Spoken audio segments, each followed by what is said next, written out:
See, I'm a shopper, but I do not promote shopping at all. So instead of playing with Barbies and dressing them up, I'm dressing up real people. I was not sure how will they take it first. If they're gonna like it, not like it, am I overstepping my boundaries? Oh my god, it's a vast collection, and I loved every part of it. And even if you're watching this podcast 20 years from now, it is still going to be timeless. Namaste and welcome to Tajore's first podcast, Ethnic 101. Here we bring you closer to craftsmanship, fashion and the world of ethnics. Join us as we share stories that inspires and design that speaks. Thrilled to introduce our incredible guest for today's podcast. Someone I have long admired and a true fashion icon. Trust me guys, I'm gonna have my fangirl moment today. Hello everyone, we have luxury wardrobe consultant Prachee with us today. She's a celebrity stylist and she's in the industry since past 20 years. Client range from ultra HNIs to brides who want to make sure their lehengas are looking perfect. She do it all. So before we move forward, Prachee, I would like to know about your experience in the industry, how it has been for you, what is the best part of styling and everything. So you really want me to summarize 20 years of my experience in a few minutes? If you can do that. Okay, so I love doing what I do. I love doing. I'm sure that most of them say that, but I'm genuinely very, very obsessive about whatever that I do. I love talking to people, and that's also the reason why I'm here. I think styling or fashion is not just about the way you're wearing clothes. Yes. Fashion is a language. Exactly. And that is what I like to translate for people through the way they dress up. So Amazing. That is what I do. So Prachee, may I know what are you wearing today and can you describe about your outfit a little bit? Oh yes, so this is a beautiful jewel-toned purple brocade kurta and I love it because for me, I love styles which are timeless. This is almost like an old money charm for me. Something which is like the latest thing right now. So it's a kurta which is by Tajore, right? And this is one of the pieces that I selected for myself. That's amazing. I love how you twisted it with old money because usually people have that POV of old money being with Western wear. Right. So this was really exciting to know about it in ethnic wear. Yeah. I love the touch of it. So nowadays, I think there is so much of Indo-Western and different mixes that we are doing. Exactly. We are blending different fabrics, simple things like digital print with embroideries, or even the cuts. You're wearing bralettes with lehengas and all those things. So there is some kind of a beauty or a charm, nazakat in wearing something which is very classic like that. And even if you're watching this podcast 20 years from now, it is still going to be timeless. And that's what I like about it. I love this outfit on you and especially how you have styled it on yourself. Oh, thank you so much. Perfect. You're looking great yourself, by the way. Tell me, what are you wearing? So I'm wearing Tajore again. This is a digital print, right? Yeah, this is a digital print. So I love floral and I wanted to be more comfortable today. Yeah. So this is one of the favorite picks that I love from Tajore. So yeah, I'm wearing a floral, very summer friendly. Summer friendly according to the fashion language. Yeah. But I think I can pull it off in any season. This color is amazing. I can layer it up, and so this is one of my favorite pieces to go with. Yeah, you know what I like about it is many a times people feel that floral means it's always going to be very girly. Exactly. Very too pop. Right? Exactly. But I love it. Almost looks like a painting, and the earthy tones. Like I could actually visualize myself wearing this with a blazer, and actually go for a meeting like this. It looks so good, and it gives a very stunning silhouette to a woman. I mean, it looks perfect. Yeah, I mean, look at you. You're nice and thin, and perfect size. But someone like me, with my kind of a body type, can also wear this because the way it flows from the waist. It's flawless. It will not show something that I'm trying to hide right now. So that's what I like about it. I'm sure it will look stunning on you and you will style it even more better. Thank you so much. All right. So if you were 5-year-old, how will you explain yourself? Okay. That what are you doing right now? Okay, so instead of playing with Barbies Yeah. and dressing them up, I'm dressing up real people. And I enjoy doing that. Wow. You know, I create like this whole scenario that, oh, okay, fine, this person is going for this kind of an event or is dressing up to be doing some kind of an activity, you know. And it's almost like dress up doll. This is something that I actually did as a 5-year-old also. And I'm still living that dream, still playing around like a child. So it is coming since you were a kid. I Yeah. mean, so you always had a passion for fashion? I Or- did actually. I did. I remember that when I was a kid, I would sit on the bed and I would watch my mom dress up. You know, my mom is someone who's very traditional. She still wears kurtas and saris, but there was a beauty in the way she dressed up. She was very particular about how she wore her jewelry, about how, you know, what kind of tika, bindi did she wear, what kind of earrings went with it. And my dad was away for a long time. You know, he used to work in Saudi, so he used to be away. And my mom was a working female, and she used to always be impeccably dressed. And I remember the times when she used to go for to work. There was this one neighbor who would who asked her that why you so dressed up? You know, your husband is not here. And she just confidently said that I dress up for myself. Wow. Okay, and for someone to do it so many years back, so confidently, without having seen any kind of Instagram reels, you know, Yeah. to express the way Motivate she did. yourself, Yeah. yeah. And then the neighbor said that, okay, fine, how do you get fine time to put in jewelry which is matching with your outfit? You know, don't you have kids to take care of? And my mom said that the amount of time that I'm going to take to wear things which are not matching is the same amount of time I'm going to take to look the way I'm looking right now. How smart. And I think, I mean, as you mentioned, so many years back, it was not really easy for people to come out like that and, you know. Yeah, self-care. Exactly. You know, looking nice was always And for other people. Since at that time, stereotype was, I think, on the top of everyone's head. Like, how are you getting so much time when your husband is not around? So Exactly. So it was like you always dressed up for other people. exactly. My mom always dressed up for herself. And no matter what mood she was in, for her it was therapy. And I think that is something that I picked up from her. She's done her PhD in correlation between colors and music. And colors came very naturally to me. She told me the science of colors, what to wear when, you know, when it is raining, or what to wear when you're stepping out, what is the ambience like, what is the background like. So everything was measured before she actually did it, without really studying about it. Wow. So that's what I really like about it. So, another question, since we are doing the podcast for Tajore and we are a lot about ethnic fashion. Okay. So, how would you describe ethnic wear, or how do you view ethnic wear? Like, Okay.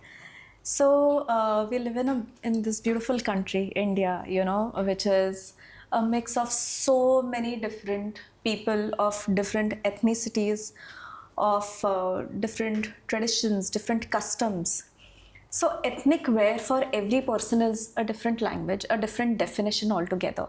exactly. For someone who is a Maharashtrian, I'm a Maharashtrian, and for me, ethnic wear would be something different, okay? Yeah. For someone who's a North Indian, ethnic Yeah. wear would be something different. For someone who's from Kerala, the colors would change, the silhouettes would change. There are these half saris and all those things. So ethnic wear is just going back to your roots. You know, for me, it is very personal. When you're wearing something which is ethnic, you're actually talking about your roots, about where you came from. There is always a story to it. Yeah. And that's what I like. Okay, I like that if I'm going for a wedding, and if the wedding is maybe Catholic, or if it's a white wedding, or if it is some kind of a different wedding, Punjabi wedding, I am dressing up for that vibe. So you Okay. become a part of their roots. You know, you exactly. give them what, you know, you take their vibe from them. And that is what ethnic wear is for me. It is such a beautiful expression of your roots. That is what I like about ethnic wear. Beautiful. Beautifully described. Yeah, I like how you mentioned it is different for every region. Yeah. Like me being North Indian, Yeah. for me it is more about Banarsi saris, but when I see Maharashtrian silk saris, it is a lot about Paithani. And recently launched at Tajore, we recently launched this whole Bunkar collection, in which we had this wide range of Banarsi saris. Not only Banarsi, but also this Bandhani. In Bandhani also there's this category of Tilfi, which was newly introduced to me by the designer, Pooja ma'am. So when I saw all these collection, when she described it to me, how, you know, it is different for different region and how exclusive few saris are in a way, at that time I understood the exclusivity of ethnic wear. And I love the way you made me understand about region and how it is connected to the roots. So I was connecting it in my mind like that. Yeah, you know, it's not just about the silhouette or the colors or what you're wearing, but it is also to do so much about the fabric, about if it is like, you know, where is it woven, what kind of silk is used. You go to Bhuj, the kind of fabrics over there are going to be different. You go to Assam, the fabrics over there, you know, the prints, the silks, everything is going to change based on what region you are going to, what region ethnic wear you are going to wear. And it says so much. You know, it says so much about so much more than just the outfit or where you come from. So that's what it talks about, the soil, it talks about embroideries, it talks about so many different things, and that's what I like about it. Moving ahead with a question, karigari versus machine work, what do you prefer, as in handwork or the machine work? What is your preference? It can be in ethnic, it can be in Western wear. Yeah, so this is personal. Okay. See, karigari is something, karigari is like, handwork is like music to the eyes, all right? And machine work is different, it is just modern, right? It's almost like a shortcut. I'm not against it, okay? For me, as a fashion consultant, this is being asked a lot of times. People are constantly ridiculing the new way of working, but I'm not. I think we should learn to evolve with times, okay? A lot of modern techniques have also helped newer designers to come up and express themselves. It's all about aesthetics. It's all about composition. It's all about making it look beautiful. Correct. So sometimes you can also do it with machine embroidery or hand embroidery. I have seen tacky hand embroidery also. And I have seen stunning machine embroidery also. It is the way you use these tools that is more important to me personally. If you're asking me, this is what I would want to say. I have seen the most expensive piece have no aesthetics. Or been worn the wrong way. You know, really big brands been worn the wrong way, styled the wrong way. And some really beautiful pieces, right? Which are just lying around. So for machine work, the price differs, and for the handwork, the price differs. So I think it is nice to have both of them according to preferences of everyone.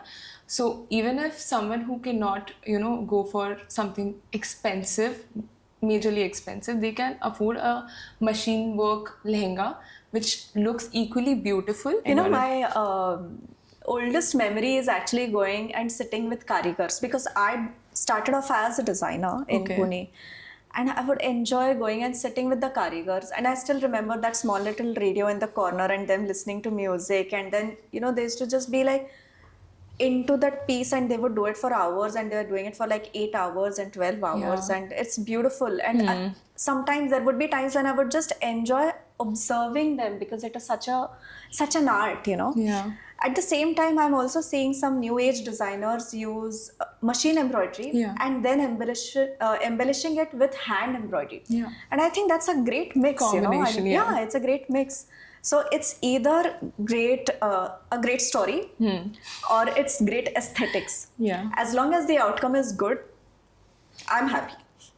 As long as it makes my, my clients feel nice, I'm happy. You just want it to look completely appealing. Absolutely. And, Absolutely. So even they feel confident enough in that, whatever they are wearing. Yeah, they do, right? I mean, so do we, right? I mean, there are so many times that we go ahead and wear something which may not be necessarily something that we stand for, because fashion can be a very thin line. Exactly. You never know when you're crossing it. Yeah. There are times when we are talking about big brands burning their clothes.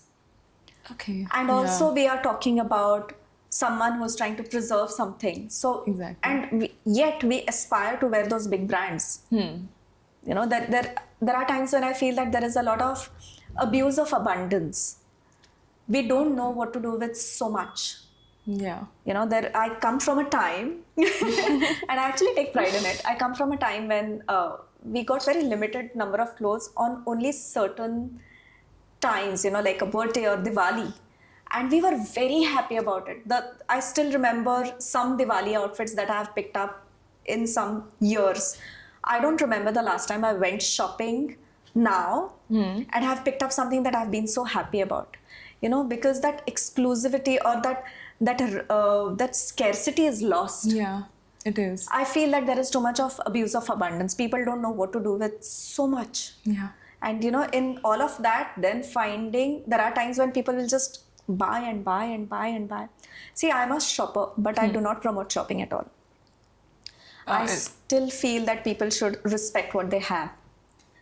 It's more about how we say sustainability and shelf life. Exactly, right? Yeah.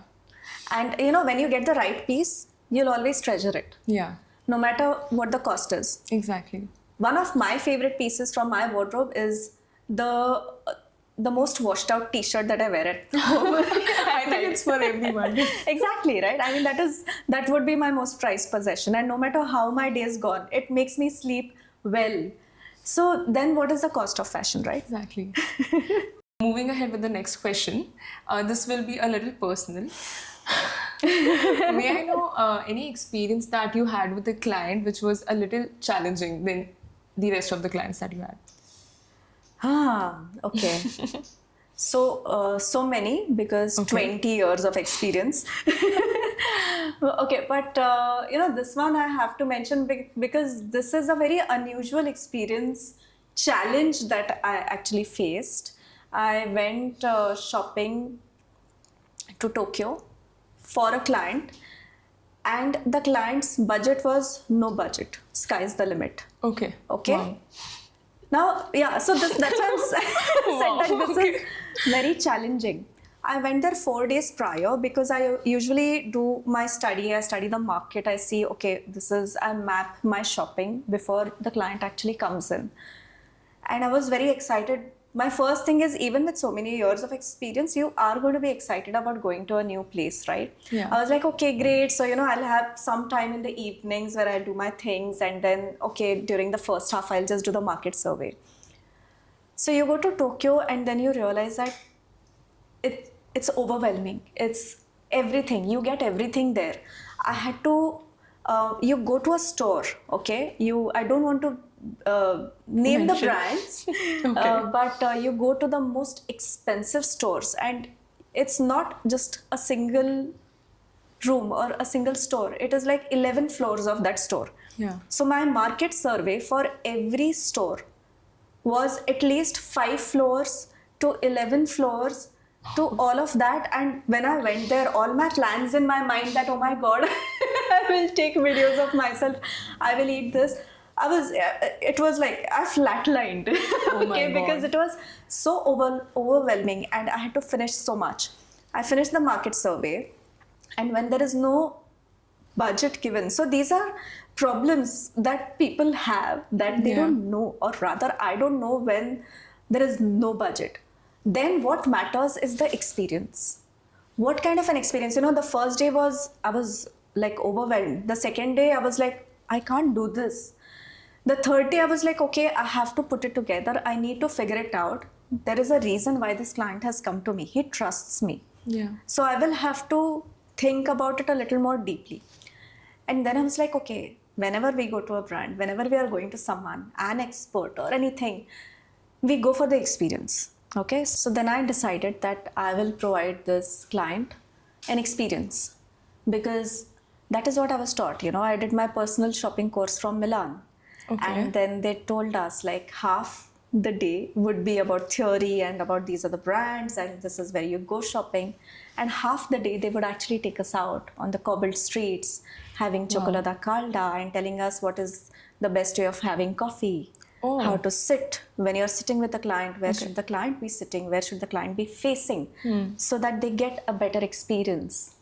And all these things. And so luxury is not just about wearing an expensive garment. Correct. Luxury is an experience. It's about the way you're treated when you enter a store, the way you're made to feel. I mean, that's exactly what you did when I came into Tajore, right? I mean, I came in, I see this beautiful door, ornate door, it's so welcoming. I want to be a part of this world. You're almost welcoming me and taking me to a different world, a world that you have created, which represents the brand. You're giving me tea, you're giving me water. Even that, there is a certain, like coming back, a nazakat to it. I like that. I like that because there is a lot of new money, there is a lot of old money. This field, what I'm into as a wardrobe consultant, it is a luxury field, right? I mean, it is. It's you will want to go for a wardrobe consultant. It is not a necessity. People come to me because they know that they would want to elevate and have a better experience in the way they're shopping or the way they're wearing the clothes. They know where to buy the most expensive clothes, okay? There is enough information out there on how to wear it also. What lacks is the experience which is created. So when a brand is providing that, I think I love that the most. No matter what stage the brand is at, okay? Let it be a new brand. Let it be something which has been there since 200 years, all right? Like a legacy brand. So it is not even about the pricing of the brand, but the service that I'm getting, the service that my client is getting, that is priceless. That makes me want to go back to that brand more. Okay, there are times when you enter some brands and they make you feel very uncomfortable. A very common experience that people have, right?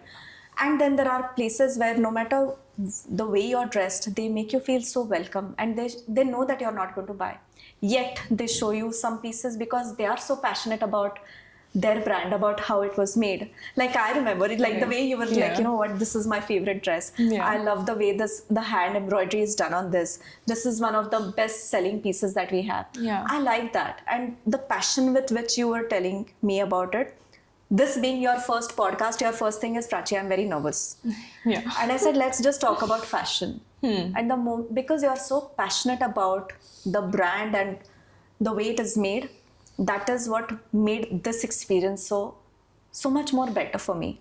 I would want to get my clients here because I know that I'm not just going to go to a cramped store or anything, and nothing against them, okay? Like I mentioned, it's nothing against any brand. It's just that I love a great experience. I understand that part. I can completely relate to it. So I am working with Tajore from quite a long time now as a stylist. And I love how every client, even if you are getting anything or not, if you step into the studio and book your appointment, you are getting a complimentary styling session with us. How nice. Any upcoming event, and there are so many brides that walk in they are very clueless sometimes. That, okay, this is the occasion and it is very near, what should I do? So we also customize every other outfit according to you. Either it is changing the color, if it is dyeable, and changing the embroidery, or maybe the pattern according to your body type of the outfit. We do that. There are times where Pooja ma'am herself, the designer and the owner of the Tajore, she walks in and she consults the clients. Okay, this is something you should go with. This is one of our new product, and she loves customizing the product according to the client needs. So this is very important because when people are going to a certain brand, every brand has a culture. Exactly. Okay, the culture is not just about what the clothes or what the items are about, but it is the team culture. And this is something that I like to, or I have consciously been trying to put effort into having for myself or for my team. Respect for each other. Like, let it be even internally, the way we talk. If someone sometimes says things out of anger, I tell them that, okay, let's put it in softer words or nicer words, like, let's treat each other the way you would want to be treated.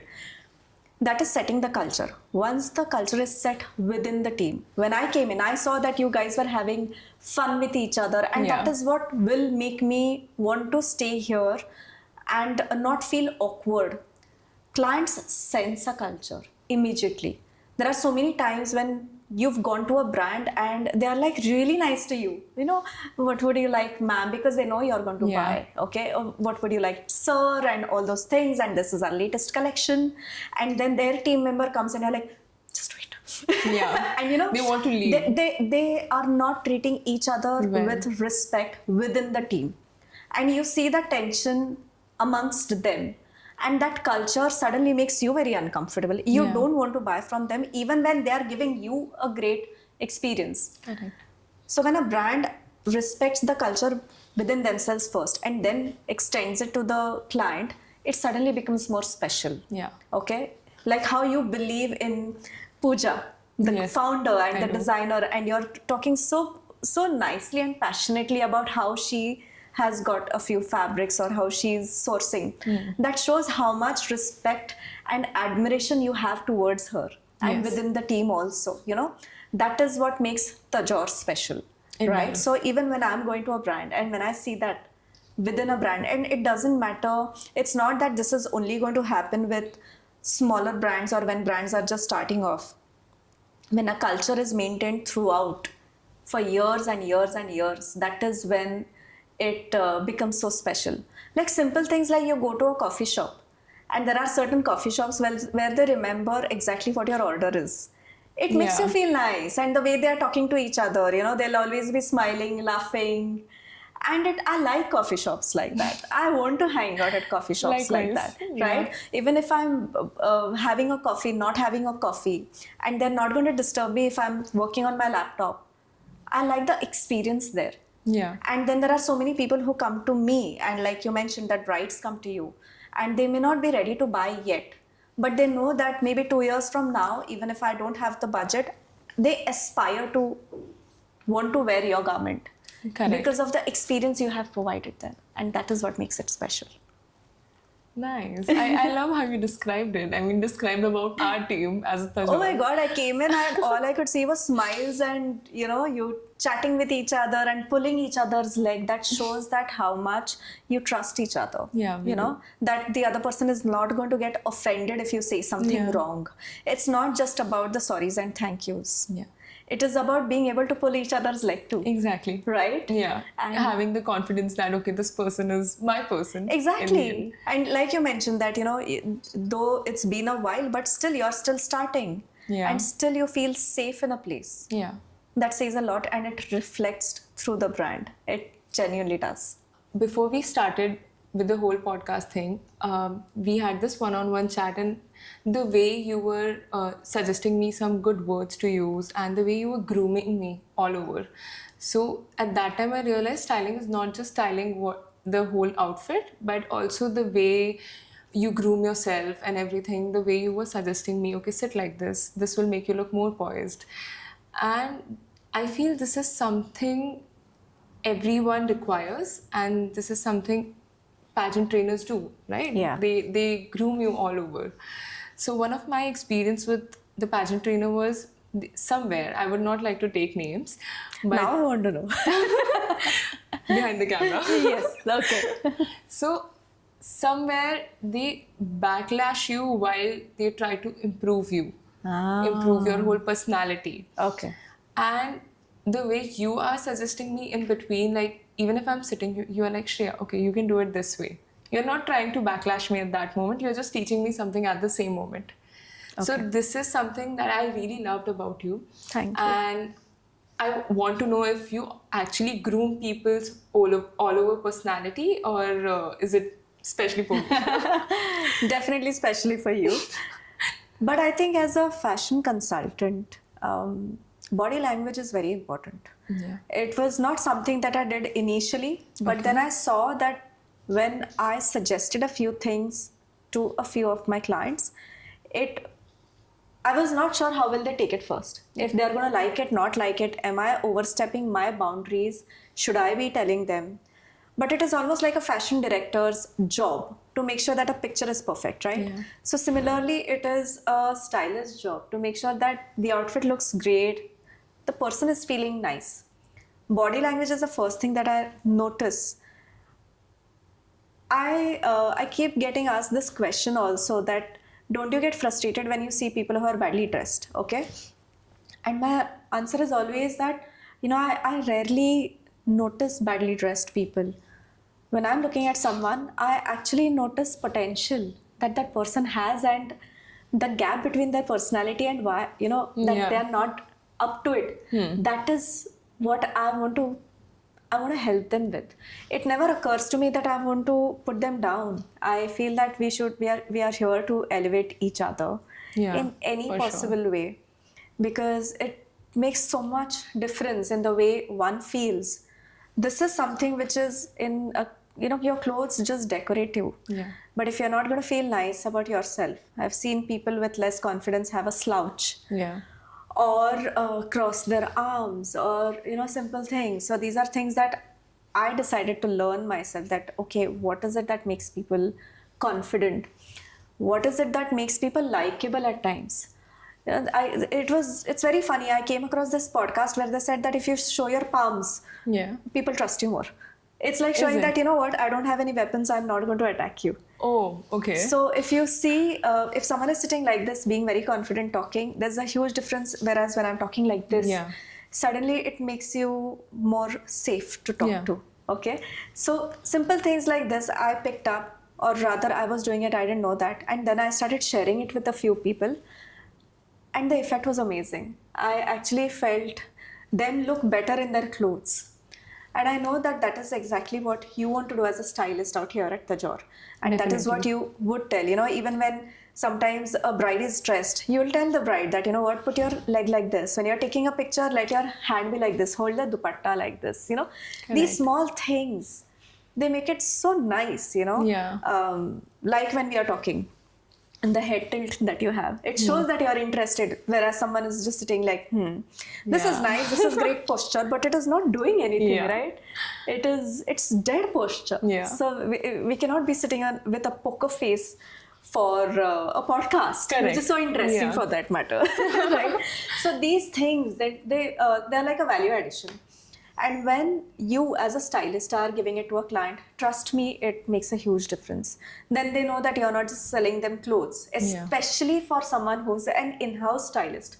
What happens is they feel that you are always going to be biased towards, buy this. Yeah. Or buy the most expensive thing out there. Correct. But if you're going to tell them that, this looks great because of your neck, or this looks nice because of your smile or something like that. Yeah. Isn't that more personal?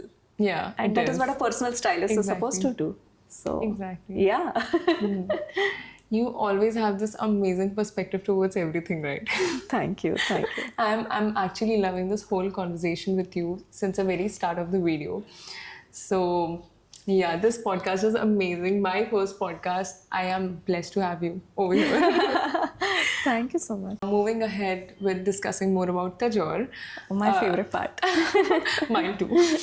So you recently visited our unit, and I just want to know your experience. How was the visit to our unit? Yeah. So something about that. So for me, going to the production house is literally like going to a chocolate factory.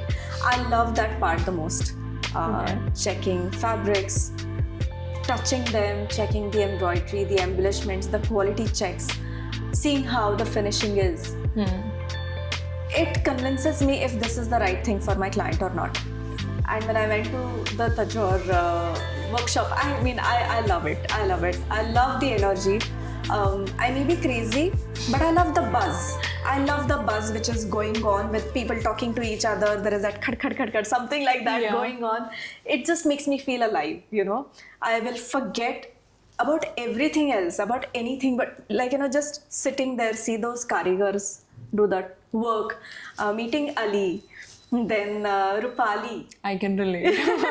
Who's the designer, the passion with which they talk. Yeah. it's like everyone is having a love story with whatever they're doing. Definitely. And I love that. I love that. You're just so mesmerized with whatever you're doing. You're so passionate about it. And when I see that, it suddenly makes me fall in love with the product more. Right? Then it becomes like a whole experience. I know that whatever I'm putting on to my client comes from a trusted place. It is made well, it is made with love, it is handmade, and that is what makes it special.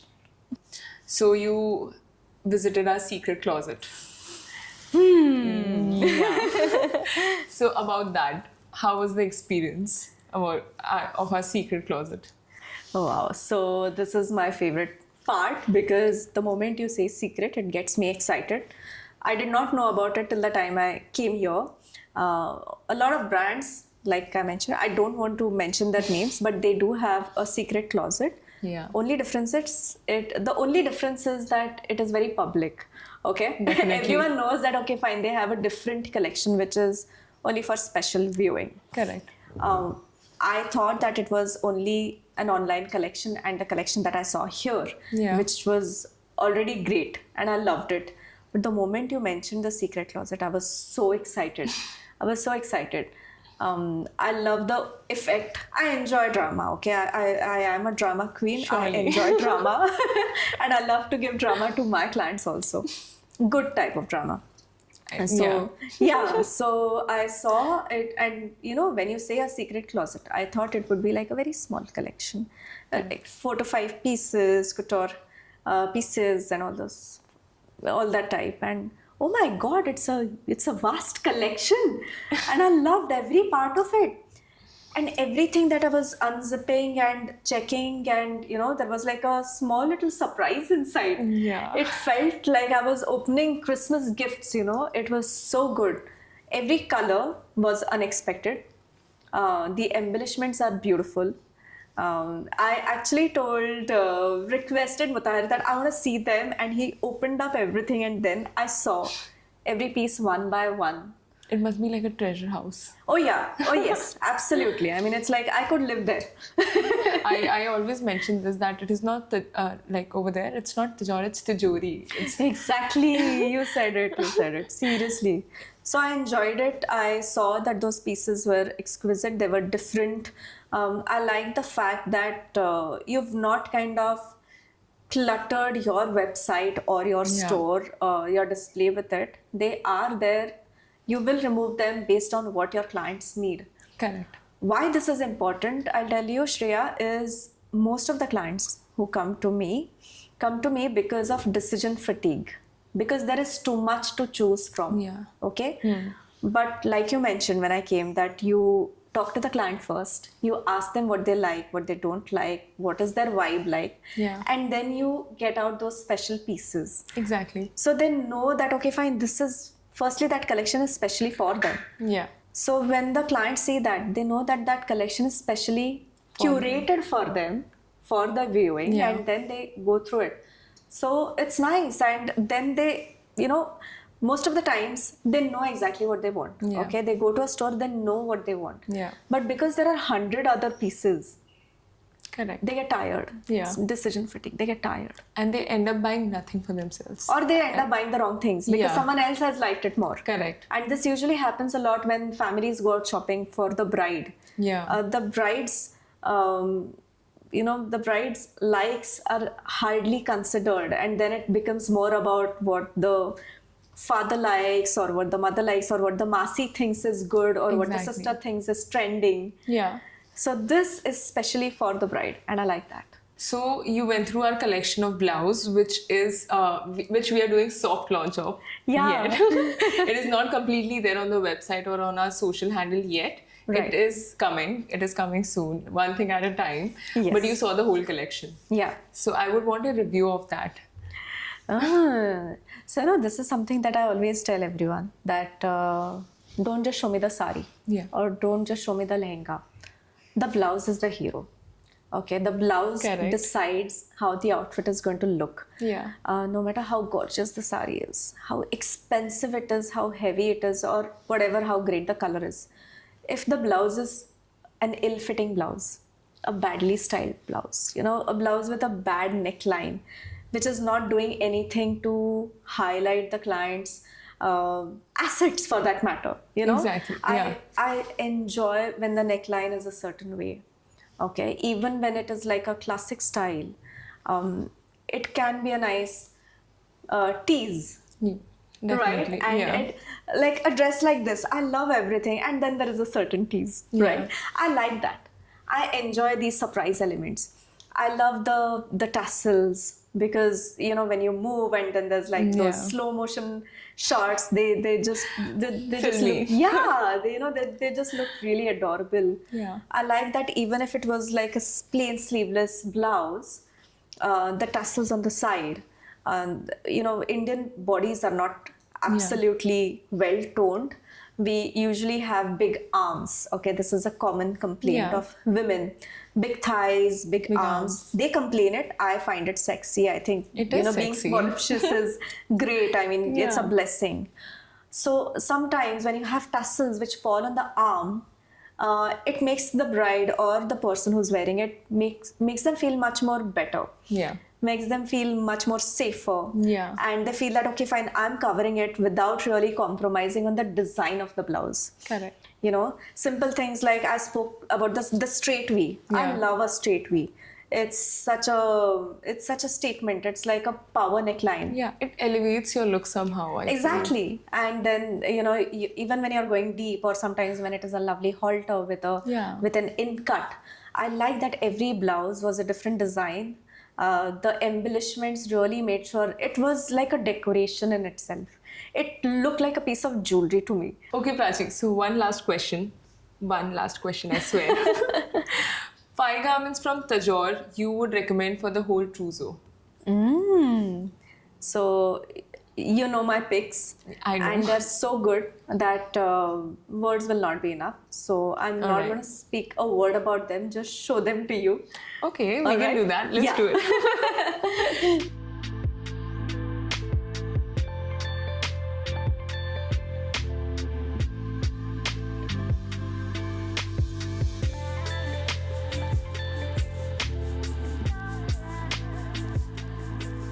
Really, thank you so much for coming. I think it is a very special moment for me and for our whole team, because this is our first podcast and it went so smooth. It was so much informative. It was full of gossip, drama, information Oh, yes. about fashion.